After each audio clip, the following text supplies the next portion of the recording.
et bienvenue sur la carte du ciel du 26 mars 2018.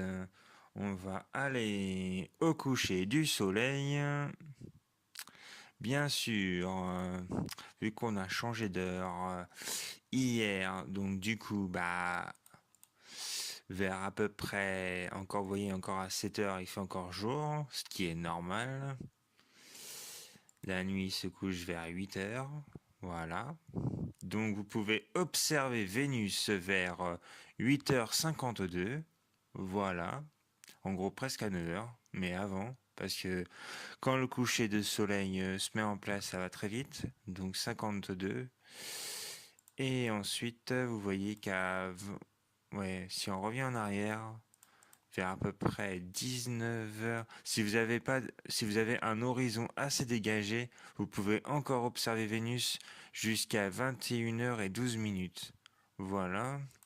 Ensuite, bien sûr, vous aurez la Lune tout en haut, qui va tout simplement vers la pleine Lune. Le quartier est passé. Elle s'ouvre peu à peu et on la verra dans quelques jours pleine. Voilà. Autour, vous voyez, hier, la Lune était à côté de Procyon. Maintenant, elle est carrément dégagée des étoiles. Donc la Lune est là. Procyon est juste en bas. Et Bételgeuse, Adalbéran et Capella sont à droite. Bien sûr, vous avez encore les constellations comme la nébuleuse d'Orion et les Pléiades à regarder. Voilà. On avance un peu la carte du ciel. Il y a Sirius qui est à l'horizon, qui est observé aussi encore. Et puis vers à peu près 1h du matin, vous avez Jupiter qui se lève. Vous pouvez l'observer à l'horizon, mais attention aux turbulences, mais sinon elle est observable.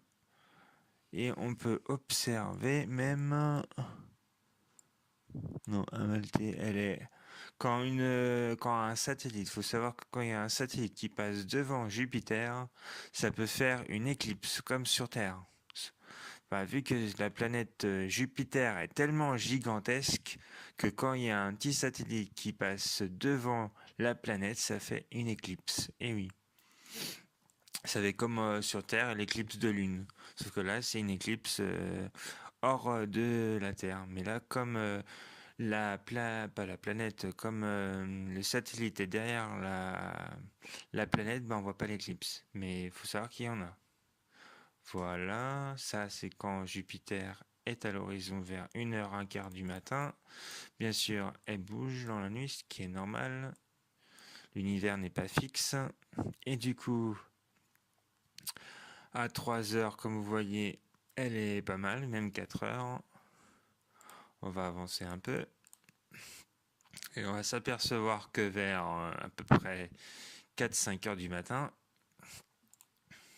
plus à 4 heures et quelques, Mars et Saturne est à l'horizon. Mais on va s'apercevoir que si on l'observe un peu comme Jupiter, il faut attendre 6 heures du matin. Vous avez aussi, si vous avez un ciel dégagé tout au long de la soirée ou de la nuit, vous pouvez observer la Voie lactée. Bien sûr, il faut un endroit dégagé en pollution lumineuse et éloigné de tout ce qui est activité humaine. Donc sur Terre, il n'y a plus beaucoup d'endroits malheureusement adaptés à ce genre de scénario. Mais bon, voilà. Je crois que j'ai fait le tour. Donc pour la carte du ciel, pour observer le ciel du 26 au 27 mars 2018, vous pouvez observer au coucher du soleil Vénus, après la lune, ensuite des étoiles comme Bételgeuse, Adalbéran et puis Sirius. Bien sûr, vous avez aussi les amas globulaires à observer aussi. Ce n'est pas interdit d'observer le ciel profond. Après, plus dans la nuit, vous pouvez observer Jupiter et la Voie lactée. Et après, tôt le matin, vous pouvez encore observer Jupiter, mais aussi Mars et Saturne. Voilà. J'espère que la carte du ciel vous aura plu. Passez une bonne journée. Et puis tout simplement, à demain. Merci à vous tous.